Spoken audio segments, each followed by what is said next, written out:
तो मुसलमान तो बाबर की औलाद है और तुम गद्दार राणा सांगा की औलाद हो।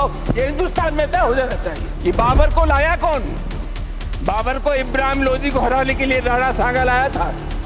अगर बाबर की तो आलोचना करते हैं, राणा सांगा की आलोचना नहीं करते। कौन है इसका ठेकेदार? हर बात में एक तो बीजेपी के लोगों का तकिया कराम हो गया है। उत्तर प्रदेश से समाजवादी पार्टी के सांसद रामजी लाल सुमन ने महाराणा सांगा पर विवादित टिप्पणी कर उन्हें गद्दार और देशद्रोही कहा।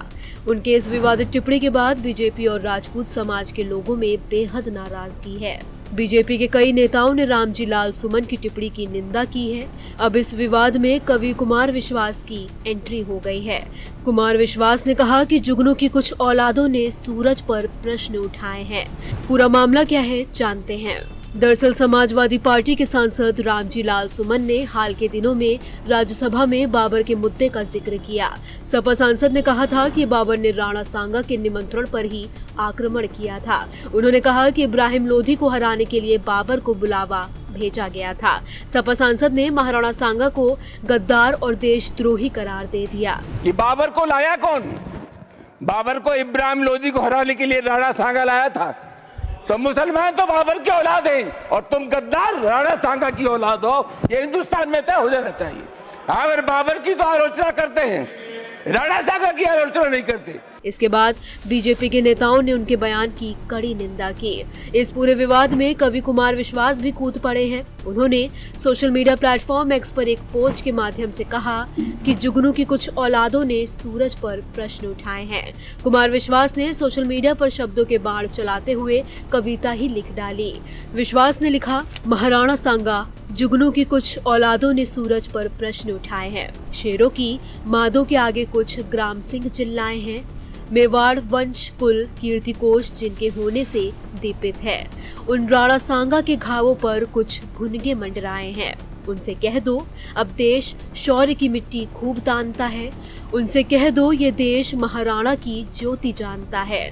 इतिहास तुम्हारी सरकारों का बंधक नहीं रहेगा अब। उनसे कह दो ये देश लुटेरों को अब नहीं मानता है। उनसे कह दो ये देश ऋणी है ऐसे पुण्य प्रवाहों का। ये देश ऋणी है वीर शिवा के परम प्रतापी छावों का। उनसे कह दो वे राजनीति का गुड़ा भाग घर में रखें। ये देश ऋणी है महाराणा सांगा के 80 घावों का।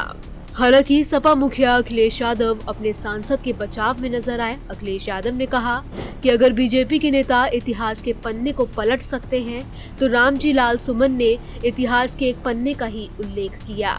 हमने 2000 साल पहले का इतिहास नहीं लिखा।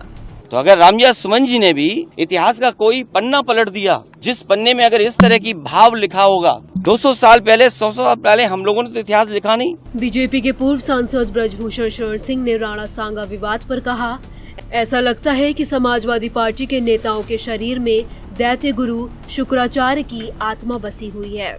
लगता है कि कुछ समाजवादी पार्टी के नेताओं के शरीर में दैत्य गुरु शुक्राचार्य की आत्मा बसी है। इस बयान का क्या परिणाम होगा, इसकी चिंता सांगा के परिवार और राजपूत समाज को करने की जरूरत नहीं है।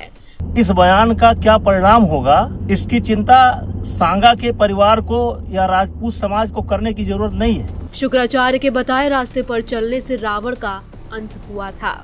जैसे शुक्राचार्य के बताए हुए रास्ते पर चल करके एक तरीके से कह सकते हैं कि रावण का अंत हुआ था। बता दें, समाजवादी पार्टी के वरिष्ठ नेता रामजी लाल सुमन की गिनती प्रदेश की पॉलिटिक्स में बड़े दलित चेहरे के तौर पर होती है।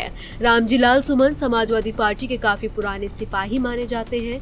1999 से 2009 तक वे समाजवादी पार्टी से 2 बार फिरोजाबाद सीट से जीतकर लोकसभा पहुंचे। सपा सुप्रीमो अखिलेश यादव ने उनको सपा का राष्ट्रीय महासचिव बनाया था। साल 2024 में सपा ने उनको राज्यसभा भेजा।